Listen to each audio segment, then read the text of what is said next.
시청자 여러분 안녕하십니까? 한 주간의 한인사회 주요 소식을 정리해드리는 KBN 뉴스 주간 브리핑입니다. 첫 번째 소식입니다. 백악관에서 사상 처음으로 한국 명절을 축하하는 행사가 개최됐습니다. 조 바이든 대통령과 민주당 대선 후보인 카멀라 해리스 부통령도 서한을 통해 축하 인사를 건넸습니다. 우리 민족의 대명절 추석을 맞아 백악관에 한국 민요 아리랑이 울려 퍼졌습니다. 어제 오후 5시부터 백악관 서쪽에 위치한 행정동 아이젠하워 빌딩에서 추석 축하 행사가 개최됐습니다. 서울 태생의 미 육군 군악대 에스더 강 하사가 한국말로 아리랑을 부르자 참석한 100여 명의 한인들은 감격했습니다. 경윤 한인 커뮤니티 재단 대표는 어렸을 때 멋진 한국 명절을 백악관에서 기념하게 될 줄은 꿈에도 몰랐다고 말했고, 에이브러햄 김 CKA 대표도 한국계 미국인들이 백악관에서 추석을 축하할 수 있다는 생각은 한국 커뮤니티 역사에서는 비현실적이었다고 소감을 밝혔습니다. 조 바이든 대통령과 카멀라 해리스 부통령이 각각 서면으로 축사했습니다.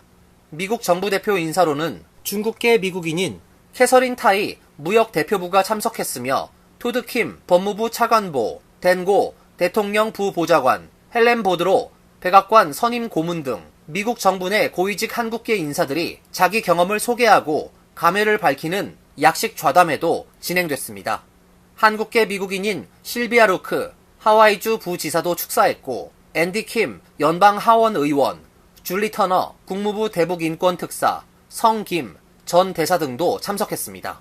어제 행사에는 적지 않은 사람들이 한복을 입고 참석했으며 뉴욕 한인 청소년 합창단은 색동 저고리를 입고 공연했고, YHK 어소시에이션은 부채춤 공연을 선보였습니다. 참석자들은 행사 뒤에 송편과 잡채, 닭강정, 약과, 식혜 등 한국 음식도 나눠 먹으며 한국 추석의 정취를 함께했습니다. 최근 들어 뉴욕 일원 시니어들을 대상으로 하는 EBT 카드 스키밍 피해가 속출하고 있는 것으로 나타났습니다. EBT 카드는 사기 방지를 예방하는 칩이 장착돼 있지 않아 불법 스키밍에 취약한 것으로 알려졌는데요. 당국은 모바일 앱을 통해 잔액 관리를 해줄 것과 피해 발생 시 신고를 당부했습니다. 보도에 김태희 기자입니다. 최근 들어 뉴욕 일원 한인 노인들 중심으로 푸드 스탬프로 불리는 EBT 카드 스키밍 사기 피해가 속출하고 있습니다. 다수의 시니어들이 평소처럼 마트에서 장을 보고 EBT 카드로 결제를 하려다 잔액이 남아있지 않아 낭패를 보는 경우가 허다한 것으로 알려졌습니다. EBT 카드 사기는 카드 리더기에 불법 한독기나 해킹 장치를 몰래 설치해 핀 넘버와 개인정보 등을 훔쳐내는 일명 스키밍 사기가 대표적입니다. EBT 카드에는 사기 방지를 위한 칩이 장착돼 있지 않아 결제 단말기에 불법으로 부착된 스키밍 장치를 통해 돈이 몰래 빠져나가는 것을 막기 어려운 현실입니다. 뉴욕시에 보고되는 EBT 카드 스키밍 사기도 갈수록 증가하고 있습니다. 뉴욕시 소셜서비스국에 따르면 지난해 9월부터 올 2월까지 6개월간 6만 1000명이 넘는 푸드스탬프 수혜자들로부터 EBT 카드 사기 신고가 접수됐습니다.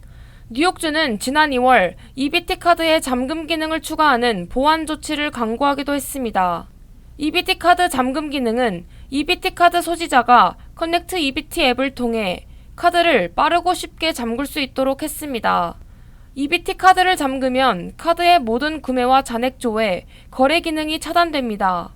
뉴욕시 소셜서비스국은 EBT 카드 스키밍 사기를 당했을 경우 EBT 고객 서비스부에 전화 또는 인터넷 사이트에 신고하고 EBT 피해를 입은 거래가 이뤄진 날짜, 위치 및 금액을 보고할 것을 당부했습니다. 또 우편이나 센터 방문을 통해 카드 교체를 권고했습니다. KBN 뉴스 김태희입니다. 연방정부가 리얼 아이디법 전면 시행을 당초 예정한 내년 5월에서 2년 더 연기하는 것을 검토하고 있는 것으로 알려졌습니다. 전면 시행이 아닌 2년간 단계적 도입을 통해 혼란을 최소화한다는 계획입니다. 국토안보부 산하 교통안전청이 지난 12일 발표한 제안에 따르면 리얼 아이디법 시행은 당초 예정대로 내년 5월 7일부터 시작되지만 2027년 5월 5일까지 2년간 단계적인 도입 과정을 거칠 것으로 보입니다. 내년 5월부터 공항이나 연방정부 관공서 출입 시 신분 증명을 위해 리얼 아이디 운전면허증이나 여권, 연방정부가 공인하는 대체 신분증 등이 요구되지만 2027년 5월 5일까지는 출입이 거부되지는 않을 전망입니다.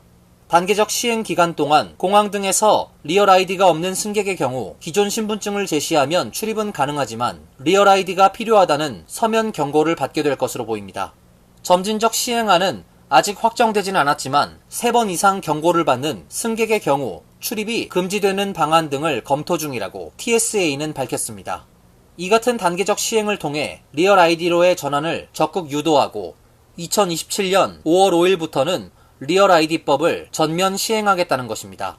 지난 2005년 제정된 리얼 아이디법은 2001년 9.11 테러 이후 테러리스트나 범죄자가 신분증을 위조 또는 도용하지 못하도록 각 주정부가 연방정부의 기준에 맞춰 운전면허증 등 각종 신분증을 발급하도록 하고 있습니다. 국토안보부는 2023년 5월부터 리얼 아이디법에 따른 공항 출입 제한 등을 전면 시행하기로 했지만 코로나19 사태 등을 이유로 2025년 5월로 연기한 바 있습니다. TSA에 따르면 올 1월 기준 미 전체에서 발급된 리얼 아이디 운전면허증은 전체 신분증의 56%에 그치고 있습니다. 한인들은 영주권을 취득한 후 약 8.7년 후에 시민권을 취득하는 것으로 나타났습니다. 한인을 포함한 전체 평균은 약 7년으로 조사됐습니다. 이민서비스국은 어제 시민권자의 날을 맞아 귀화식 일정 등을 발표했습니다. 이민서비스국은 최근 시민권 신청 적체를 60%를 줄였으며 시민권 처리 기간은 6개월 이내로 단축했다고 밝혔습니다. 올해 4월에서 6월 3달간 접수된 시민권 신청 건수는 총 24만 526건으로 그중 91.3%에 달하는 21만 9,689건은 이미 시민권 승인을 받았습니다. 시민권 시험에 한 번에 합격하는 비율은 약 89.5%입니다. 이민서비스국에 따르면 2022부터 2023 회계연도 기준 시민권 신청 자격이 주어진 후 가장 빨리 시민권을 신청하는 국적은 5.6년에 나이지리아로 집계됐습니다. 이어 5.9년에 파키스탄과 브라질, 인도, 이란이 뒤를 이었습니다. 한인들은 영주권 취득 후 평균 8.7년이 지난 후 시민권을 신청한 것으로 나타났습니다. 시민권 승인을 가장 많이 받은 국적자들은 멕시코 출신으로 11만 1,500명을 기록했습니다. 이어 인도가 5만 9,100명, 필리핀 4만 4,800명 순이었습니다. 국무부가 여권 온라인 갱신 프로그램의 전면 재개 방침을 밝혔습니다. 최근 여권 발급에 걸리는 시간도 많이 줄어들었는데요. 온라인 신청 시행으로 번거로운 절차도 줄어들게 됩니다. 국무부는 어제 시범 프로그램을 거쳐 온라인 여권 갱신 시스템이 완벽하게 작동하고 있다면서 여권이 만료된 지 5년이 지나지 않았거나 올해 만료되는 미국인들은 온라인을 통해 여권 갱신이 가능하다고 발표했습니다. 국무부는 그러나 아동용 여권 갱신이나 첫 여권을 신청할 경우 해외에서 여권을 갱신하는 경우에는 아직 온라인 시스템 이용이 불가능하다고 전했습니다. 토미 블링컨 국무장관은 이날 성명을 통해 기존 종이 신청의 대안으로 온라인 갱신이 시행됨에 따라 가장 효율적이고 편리한 여권 갱신이 가능하게 됐다고 말했습니다. 국무부는 온라인 시스템으로 연간 500만 명의 미국인들이 여권을 갱신할 수 있을 것으로 전망하고 있습니다. 지난해 국무부는 2,400만 건의 여권 업무를 처리했는데 이 중 40%가 갱신 관련 업무였습니다. 팬데믹 기간 인력 부족으로 한동안 여권 대란을 겪었던 미국에서 현재 여권 발급에 걸리는 시간은 6에서 8주로 줄어들었습니다. 앞으로는 그 기간이 훨씬 단축될 것으로 보입니다. 온라인 갱신 시스템 시행으로 신청서를 프린트해서 종이 신청서와 사진을 우편으로 보내는 번거로운 절차가 생략됩니다. 대신 신청자들은 웹사이트 상에서 서류와 사진을 전송하고 수수료를 지불할 수 있습니다. 매년 인플레이션에 따라 소셜연금도 조금씩 인상되고 있는데요. 최근 인플레이션이 진정되면서 전문가들은 소셜연금 내년 증가율이 3% 미만일 것이라고 추정하고 있습니다. 사회보장국이 2025년 생활비 조정액을 결정하는 데 사용할 세 숫자 중 첫 번째 숫자가 나왔는데 아무래도 내년 월별 지급액이 적은 숫자에 머물 것으로 예상됩니다. 임금 근로자 및 사무직 근로자를 위한 소비자 물가지수는 지난 7월 1년 전보다 2.9% 상승했습니다. 생활비 조정액은 연방 인플레이션 지표가 7월, 8월, 9월에 매년 얼마나 변하는지에 따라 결정됩니다. 실제 지급액에 가까운 2025년 최종 수치는 10월에 발표됩니다. 지난해 인플레이션 수치를 기준으로 올해 월별 지급액을 3.2% 올렸습니다. 보스턴 칼리지 은퇴연구센터 소속 전문가는 인플레이션이 계속 진정되면 내년도 조정률이 2.6%에서 2.9%가 될 수 있다고 추정했습니다. 또 다른 견해는 인플레이션이 올 상반기 6월까지 3%에 머물면서 물가가 정상화되는 것으로 보여서 중요한 거시적 사건이 없다면 내년 사회보장연금 인상률은 2.75에서 3.25% 사이가 될 것으로 예상했습니다.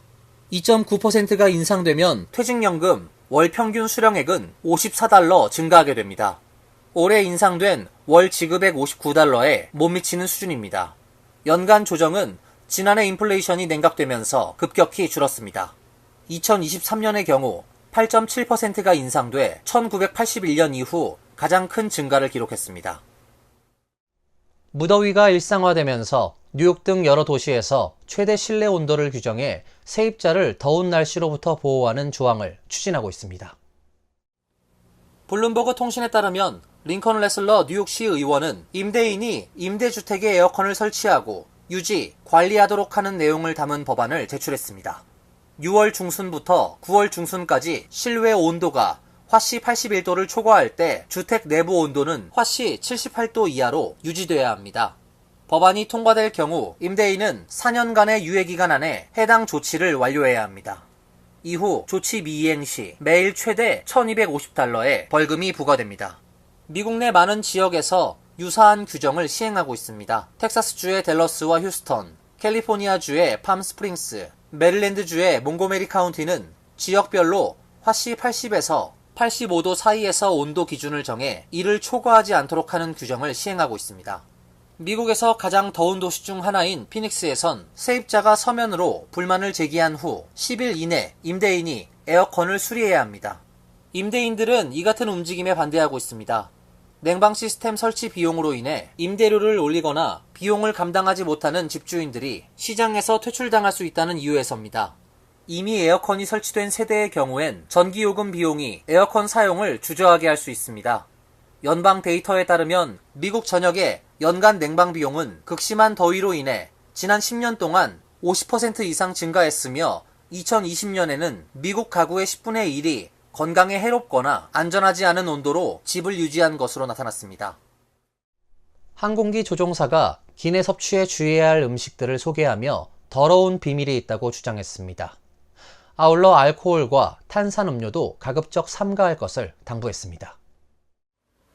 뉴욕 포스트는 17일 비행기에서 주의해야 할 음식으로 술, 커피, 탄산음료, 매운 음식, 튀긴 음식 등 5가지를 꼽았습니다.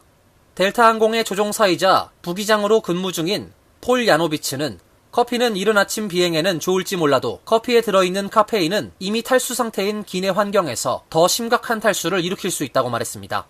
특히 식품 안전 전문가와 승무원들은 모두 커피의 더러운 비밀을 알고 있다고 지적했습니다. 야노비츠는 비행기에서 판매하는 커피와 차에 사용되는 탱크물은 오염됐을 가능성이 있다고 주장했습니다. 앞서 2013년 방송사 NBC는 비행기에서 제공되는 커피나 차에 사용하는 물이 비행기의 물탱크에 연결된 수도꼭지에서 나온다고 보도한 바 있습니다. 이와 관련해 한 승무원은 자신의 틱톡 계정을 통해 비행기의 물탱크는 평소 청소를 하지 않는다며 승무원에게 물어보라, 우리는 커피나 차를 거의 마시지 않는다고 주장하기도 했습니다.